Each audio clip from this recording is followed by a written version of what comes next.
Perkenalkan, nama saya Milenia Elmas Triasari. Saya dari S1 Pendidikan Tata Boga tahun angkatan 2018. Untuk memenuhi mata kuliah pengembangan sumber belajar, di sini saya akan menjelaskan tentang diktat. Bahan ajar dibedakan menjadi beberapa macam, namun di sini saya akan menjelaskan diktat, yaitu mulai dari pengertian, tujuan, manfaat, prinsip, dan format pembuatan. Nah, untuk pengertian dari diktat, diktat adalah catatan tertulis suatu mata pelajaran yang dipersiapkan guru untuk mempermudah atau memperkaya materi mata pelajaran atau bidang studi yang disampaikan oleh guru dalam proses kegiatan pembelajaran. Tujuan dari pembuatan diktat adalah 1. Untuk menyediakan bahan ajar yang sesuai dengan kebutuhan belajar peserta didik. 2. Membantu peserta didik dalam memperoleh alternatif bahan belajar selain buku teks. 3. Memudahkan guru dalam melaksanakan pembelajaran. Manfaat dari buku diktat yaitu yang pertama, memperoleh bahan ajar yang sesuai tuntutan kurikulum dan sesuai dengan kebutuhan belajar peserta didik. 2. Guru tidak lagi tergantung pada buku teks sebagai bahan ajar. 3. Bahan ajar menjadi lebih luas karena dikembangkan dengan berbagai referensi. 4. Menambah hasanah pengetahuan dan pengalaman guru dalam menulis bahan ajar. 5.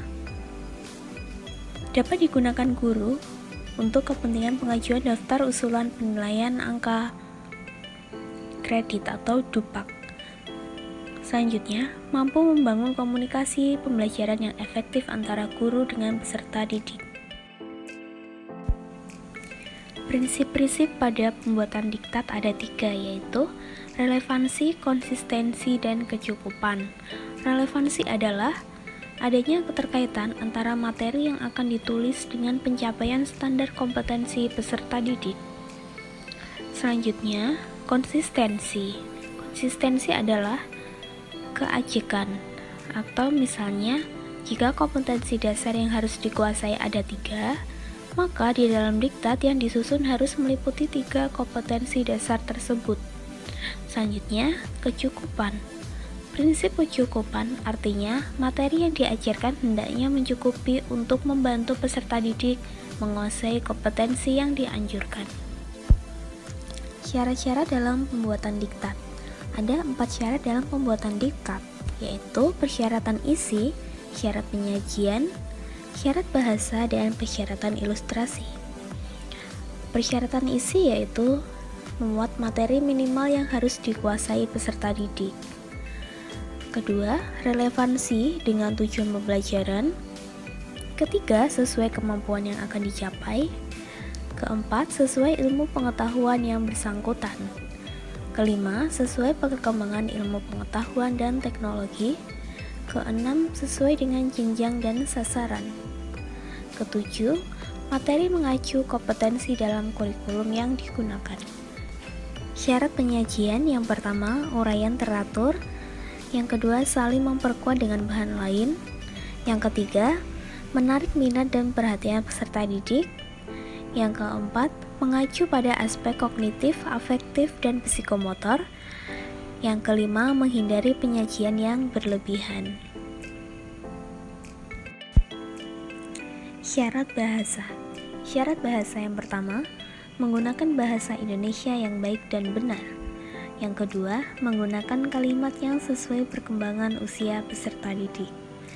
Yang ketiga, menggunakan istilah, kosakata, dan simbol yang mudah dipahami.